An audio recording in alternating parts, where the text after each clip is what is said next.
सोचिए, पूरा साल जी जान लगाकर काम किया, वीकेंड्स पर भी लैपटॉप खुला रहा, मैनेजर की हर अर्जेंट कॉल का जवाब दिया। मन में एक ही उम्मीद थी कि इस बार अप्रेजल में कुछ अच्छा होगा। लेकिन फिर आता है वो दिन और हाथ लगती है सिर्फ निराशा। और यही कहानी है हम में से ज्यादातर लोगों की। उम्मीद होती है कि भाई कम से कम 15-20% का हाइक तो बनता है, पर हकीकत क्या होती है? 4 से 6% का इंक्रीमेंट और साथ में एक लॉलीपॉप वाला वादा। वही घिसा पिटा बहाना, आप तो स्टार परफॉर्मर हैं पर क्या करें, इस बार बजट की थोड़ी दिक्कत है। और मजे की बात देखिए, ठीक उसी वक्त अपना कोई दोस्त या कॉलीग कंपनी बदलता है और सीधा 30-40% का जंप ले लेता है। तो सवाल तो दिमाग में आएगा ही कि कॉर्पोरेट की दुनिया में क्या वफादारी निभाना सबसे बड़ी बेवकूफ़ी है? क्या लॉयल रहना हमारे ही बैंक बैलेंस को नुकसान पहुंचा रहा है?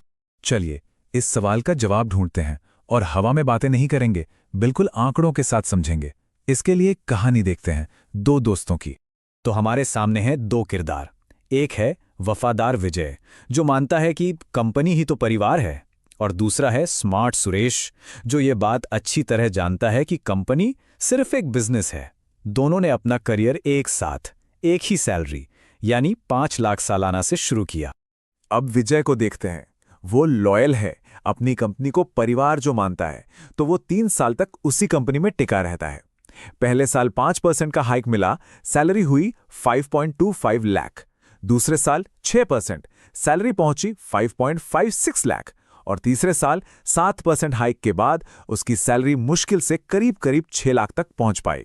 और अब कहानी का दूसरा पहलू, स्मार्ट सुरेश। उसे पता है कि ग्रोथ के लिए मौके ढूंढने पड़ते हैं।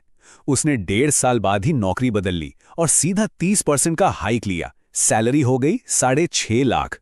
फिर अगले 1.5 साल बाद उसने एक और स्विच मारा, फिर से 30% का हाइक, और अब उसकी सैलरी है 8.45 लाख। तो 3 साल बाद तस्वीर क्या है, ये देखिए। सब कुछ साफ है, दोनों का एक्सपीरियंस बराबर, काम बराबर, लेकिन सैलरी में पूरे 2.5 लाख का फर्क। विजय आज भी 6 लाख पर अटका है और सुरेश लगभग 8.5 लाख कमा रहा है। ये फर्क बहुत बड़ा है। दोस्तों, इसी 2.5 लाख के फर्क को कहते हैं लॉयल्टी टैक्स। जी हाँ, ये एक तरह का टैक्स है। ये वो कीमत है जो एक कर्मचारी अपनी वफादारी के लिए चुकाता है, क्योंकि उसकी सैलरी मार्केट के हिसाब से नहीं बल्कि कंपनी के छोटे मोटे इंक्रीमेंट के हिसाब से बढ़ती है। तो अब सवाल ये उठता है कि कंपनियां आखिर ऐसा करती क्यों हैं? अपने पुराने वफादार एम्प्लॉइज को कम पैसे क्यों देती हैं? इसका जवाब बिजनेस के एक बहुत ही सीधे साधे लॉजिक में छुपा है। असल में ये सारा खेल 2 अलग अलग बजट का है। हर कंपनी में एक होता है रिटेंशन बजट, मतलब पुराने एम्प्लॉइज को रोकने के लिए जो पैसा रखा गया है। ये बजट हमेशा छोटा और बंधा हुआ होता है। और दूसरा होता है हायरिंग बजट, मतलब बाहर से नया टैलेंट लाने का पैसा। ये बजट हमेशा मार्केट के हिसाब से होता है और इसीलिए ये रिटेंशन बजट से कहीं ज्यादा होता है। और कंपनियां एक और चीज का फायदा उठाती हैं, जिसे कहते हैं एम्प्लॉय इनर्शिया, मतलब कर्मचारी का आलस। कंपनियों को ये बात अच्छी तरह पता है कि ज्यादातर लोग नौकरी बदलने के झंझट में नहीं पड़ना चाहते। नया रिज्यूमे कौन बनाए, इंटरव्यू की तैयारी कौन करे, अपने कंफर्ट जोन से बाहर कौन निकले। उन्हें पता है कि अगर 10 में से 8 लोग 5-7% के छोटे हाइक में भी मान जाएंगे, तो फिर वो ज्यादा पैसे क्यों दें। वो इसी बात पर दांव लगाती हैं। तो क्या इसका मतलब यह है कि हर साल नौकरी बदलना ही सही है? नहीं, बिल्कुल नहीं। वफादारी हमेशा गलती नहीं होती। कभी कभी एक ही जगह टिके रहना भी एक बहुत स्मार्ट फैसला हो सकता है। चलिए समझते हैं कब। सबसे पहले तो यह समझना जरूरी है कि बहुत जल्दी जल्दी नौकरी बदलना, मतलब हर 6 महीने या साल भर में स्विच करना, रिज्यूमे पर एक रेड फ्लैग की तरह होता है। हायरिंग मैनेजर्स इसे जॉब हॉपिंग कहते हैं और इसे एक तरह की अस्थिरता का साइन मानते हैं।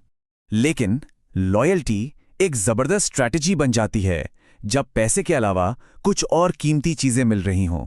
जैसे कि कोई ऐसा खास स्किल सीखने को मिल रहा हो जो कहीं और नहीं मिलेगा, या फिर बहुत तेजी से प्रमोशंस हो रहे हों, डेजिग्नेशन बढ़ रहा हो, या फिर कंपनी ईसॉप्स यानी अपने शेयर्स दे रही हो।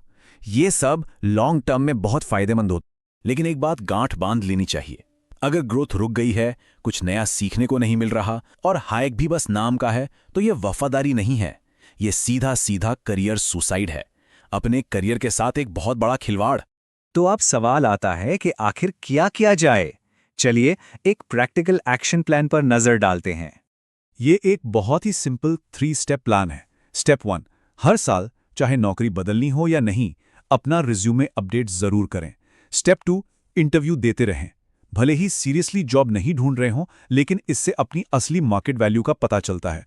और स्टेप 3, इमोशनल नहीं, प्रैक्टिकल बने। अगर मार्केट में आपकी कीमत कहीं ज्यादा है तो सोचने का नहीं, एक्शन लेने का समय है।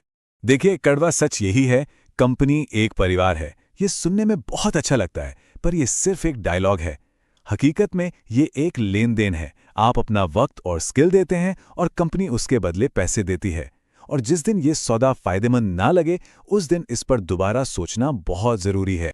तो आखिर में बस एक ही सवाल है जो हर किसी को खुद से पूछना चाहिए। आज आपकी, मतलब मेरी, मतलब हम सबकी, हमारी असली मार्केट वैल्यू क्या है? क्योंकि जब तक ये नहीं पता होगा, तब तक करियर का कंट्रोल अपने हाथ में लेना लगभग नामुमकिन है।